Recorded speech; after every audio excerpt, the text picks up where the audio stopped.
Alright, operative, mission is a go. Command has sent us 5 top priority targets that we need to take out tonight. This is the moment we've been waiting for. When you're ready, meet me at the briefing table. There, I'll be listing my top 5 raider bosses in Fallout 4, and then afterward, we strike. Number 1, we have Tower Tom, who can be found at the Beantown Brewery, and everything about this guy is absolutely sick. See, there was an event where him and his raiders attacked another raider outpost because they were running out of supplies, and this ultimately went down very badly. However, they did manage to capture a girl, Lily Tourette. Now, Lily happens to be the sister of another raider boss, the Red Tourette, and Tower Tom saw this as, great leverage. So while keeping Lily as hostage, he had her write letters back to her sister, telling her that she was still alive in exchange for food and supplies. And this went on for a pretty long time. Problem is, one day Lily managed to escape, and as she was running away, Tom, who had just been trying to immobilize her, shoot her in the leg, actually shot and killed her. Well, there goes his supply line, right? But no, after that he continued to forge letters pretending to be her while still collecting supplies. And then what's even worse is that he stuffed Lily's body in one of the vats in the brewery, saying that she, quote, improved the flavor. So he's got his own followers drinking from the blood of a dead girl. Like I said, this dude is sick. Now, if you do end up killing him, and then you go read Red Tourette's terminal, she actually writes down that she believes her sister must have escaped and gotten away. And after the long ordeal that she's had to go through, maybe it's best that she believes this. Number 2, we have Bosco, who can be found in the DB Technical High School, and where the last boss should definitely see a psychiatrist, this boss should go see the vet. See, while you're exploring the high school, you can learn of a wild beast that's been killing off the raiders in this location, and apparently it lives and lurks in the basement. Thing is, this beast is actually Bosco. He's been killing his own followers. See, a while back he had an accident with one of the dogs owned by his gang and it bit him, and this led to him getting rabies. And the infection has made him increasingly violent and unstable. And during these fits of rage, he hunts down the raiders that are working for him. And what's worse is that if you read his terminal, he's convinced that some wild, random beast is doing all of this. That's how bad the infection has messed with his brain.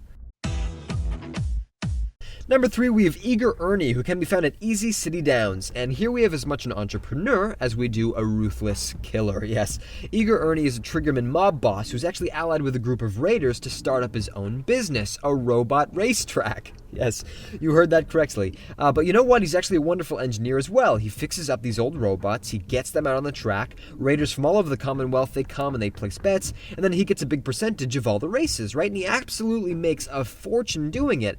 How else is he going to maintain such a beautiful suit and mustache? Now, just like the combat zone, this area is for raiders only, and I guess that doesn't really get in the way of his business. He has enough people going there. However, in the event that his patrons do turn on him and he gets raided himself, as you can kind of expect, he has a defense system that turns all of the robots hostile, and let me tell you, there are a lot of them, so I think this racket still has a very long life.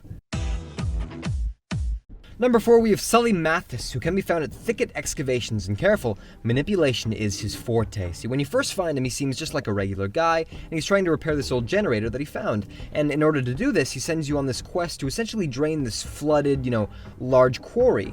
Well, when you do and then you come back, you'll learn that the quarry has actually been overtaken by raiders and that Sulley Mathis himself was a raider all along. He basically got you to unlock their new powerful base of operations, and now undoing your mistakes is not going to be easy because he's much better geared and holed up deeper at the very bottom, surrounded by enemies. And what's worse is that when you find him, you learn that he's actually been trying to breed Mirelurks. Why? As minions? I don't know, to try and tame them and use them for protection in case other raiders try to invade, or maybe, as a constant supply of food. I don't know. Either way, you started this mess, now you need to end it.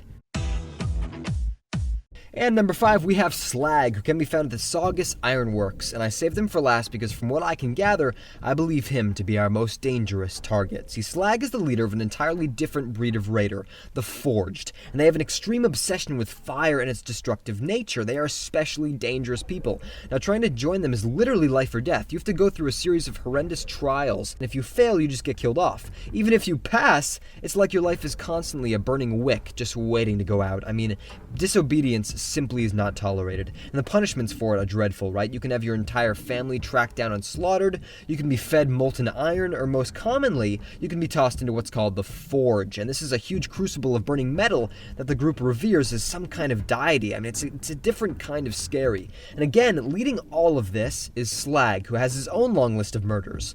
So, it's one thing to fight raiders with no real motivation other than just, like, caps and supplies. I mean, they're much easier to persuade or just have running in the other direction. But it's another thing entirely when you're up against a group of fanatics whose entire lives are meant to spread the dominance of their own cult. And there you have it, my top 5 raider bosses in Fallout 4. If you enjoyed the video, please like, comment, and subscribe. And down below, please tell me, who do you think is the most difficult raider in all of the Commonwealth? Alright, thank you very much for watching, and now that you've been briefed, I suggest you have a proper meal. We move out in 2 hours.